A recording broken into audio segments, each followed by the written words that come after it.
নমস্কার বন্ধুরা, আমি মুক্তা। আমার নতুন একটা ভিডিওতে তোমাদের সকলকে অনেক স্বাগত আর অনেকটা ভালোবাসা।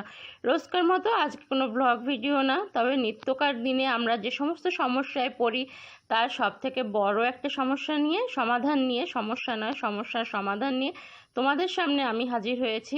তো যদি ভিডিওটা তোমাদের একটুখানি উপকারে লাগে, ভালো লাগে, তো অবশ্যই একটা লাইক করে দিও। চলো কথা না বাড়িয়ে ভিডিওটা স্টার্ট করি। তো এটা আমার 10 কেজির একটা ওয়াশিং মেশিন সিঙ্গারের। এটা সেমি অটো, ফুল অটো না, এটা সেমি অটো। আর দেখতেই পাচ্ছ দুই সাইডে দুটো বক্স করা আছে। তো যেটা কিনা তোমাদের সঙ্গে পুরোটাই ডিটেলস আমি দেখাচ্ছি। তো এই যে উপরে 3টে বাটন রয়েছে দেখতে পাচ্ছ। আর এটা হলো ওয়াশ করার জন্য টাইম সেট করে দিই যে এই কয় মিনিট আমার ওয়াশ করতে হবে, এটা হলো সেই সুইচটা। আর মাঝখানে যেটা রয়েছে সেটা রয়েছে আমার ড্রেন করা, মানে জল সরানোর যেটা নর্মাল ড্রেন, আর ওইদিকে ইন্টেল বলে একটা ইয়ে আছে। আর এটা হলো স্পিনের জন্য টাইমটা সেট করে দিতে হয় সেটা।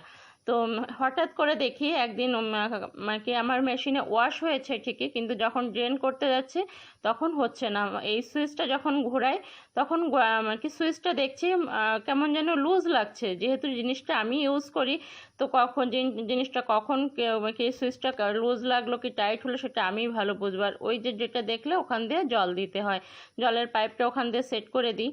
আর এই যে ভিতরে একটা চাকা মতো আছে, এটাই তো এদিক ওদিক করে হলো কাঁচাটা হয়। তো এটা এদিক ওদিক হয়। আর যখন কোনো মোটরের সমস্যা হয় তখন কিন্তু এটা অটো ঘুরতে থাকে। আর এটাও খুলে ওয়াশ করা যায়, কিন্তু আমি কখনো খুলিনি, যার জন্য এটা সম্পর্কে ডিটেলস আমি বলতে পারবো না।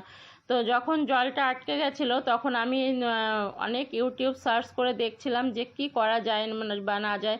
কারণ এর আগে একটা ভিডিওতে তোমাদের সঙ্গে আমি ডিটেলসে শেয়ার করেছিলাম আমার সঙ্গে ওয়াশিং মেশিন নিয়ে কী হয়েছিল, মিস্ত্রিদের কাছ থেকে আমি কিভাবে ঠকেছিলাম। তো সেজন্য ইউটিউব ঘেটে আমি দেখি ওই যে চাকাটার মাঝখানে যে ইয়েটা দেখালাম, যে আর কি স্ক্রুটা, ওই স্ক্রুটা খুলতে হয় যখন জলটা জমে যায় আর কি। আর এটা তো সমস্যা আর কি, এখানে হলো স্পিনে দিতে হয়, এই বালতিটার মধ্যে দিয়ে উপরে ঢাকনাটা দিয়ে দিলে বেশ সুন্দরভাবে স্পিন হয়ে যায়।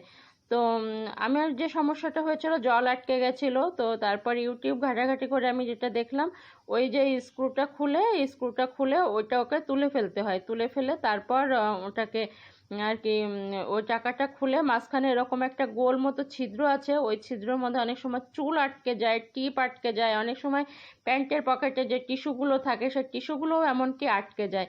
তো এই যে সে যদি দেখা যায় ওখানে কোনো কিছু আটকে আছে তখন ওটা পরিষ্কার করে দিলেই কিন্তু ইজিভাবে ঠিক হয়ে যায়। আবার ওটা স্ক্রু দিয়ে ওটা লাগিয়ে দিলে ব্যাস ঠিক হয়ে যায়। আর যদি দেখা যায় ওখানে না হয় তখন কি করতে হয়, তখন এটাকে খুলতে হয়। এই দেখো, এই যে পেছনে 3খানা স্ক্রু মতো আছে, এই স্ক্রুটাকে খুলতে হয়। স্ক্রুটাকে খুললে পরে এটা কিন্তু খোলা যায়, পেছনে এই পার্টটুকু খোলা যায়। খুলে ফেলে তারপর ভেতরে দেখতে হয় ভেতরে কী কী। তখন আর যখন আমার নিজেরা আর কি সম্ভব হয়নি আর কিছু করার, মানে খুলে দেখার পরে বোঝা যায় যে এই যে তারটা দেখছো, এই তারটা না, এই যে নিচে যে গোল যে অংশটা, এই গোল অংশটার সঙ্গে এরকম একটা ইসের সাথে যুক্ত থাকে, একটা কি বলবো, একটা পিনের মাধ্যমে যুক্ত থাকে। সেই এখানে মানে কি যখন ওটা ভেঙে যায় বা কখনো তারের মানে কি ফিতেটার সমস্যা হয়, এটা একটু চেঞ্জ করে দিলেই কিন্তু জিনিসটা ঠিক হয়ে যায়।